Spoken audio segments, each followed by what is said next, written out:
గచ్చిబౌలి ఆసుపత్రిలో చికిత్స పొందుతున్న జూబ్లీహిల్స్ ఎమ్మెల్యే మాగంటి గోపీనాథ్ ను మంత్రి శ్రీధర్ బాబు పరామర్శించారు. మాసివ్ హార్ట్ స్ట్రోక్ తో గోపీనాథ్ ఆసుపత్రిలో చేరినట్లు తెలిపారు.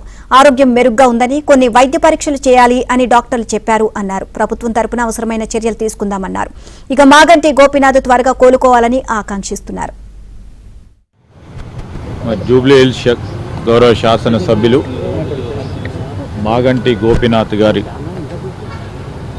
ఐసీయూలో చికిత్స పొందుతూ ఉన్నారు.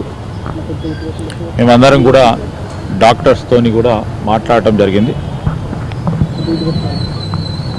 నిన్నటి కంటే ఈరోజు కొద్దిగా మెరుగ్గా ఉందని డాక్టర్స్ తెలియజేయటం జరిగింది. ఐసీయూలోనే వారు ఇంకా రాబోయే 2 రోజుల తర్వాత ఎంఆర్ఐ స్కాన్స్ కానీ ఇతర డయాగ్నోసిస్ చేస్తామని డాక్టర్లు చెప్పడం జరిగింది. మ్యాసివ్ హార్ట్ అటాక్ రావటం వలన వారు హాస్పిటల్లో అడ్మిట్ కావటం జరిగిందని మరి డాక్టర్స్ చెప్పడం జరిగింది. మరి అన్ని రీతిల్లో చికిత్స పూర్తి స్థాయిలో జరగాలి.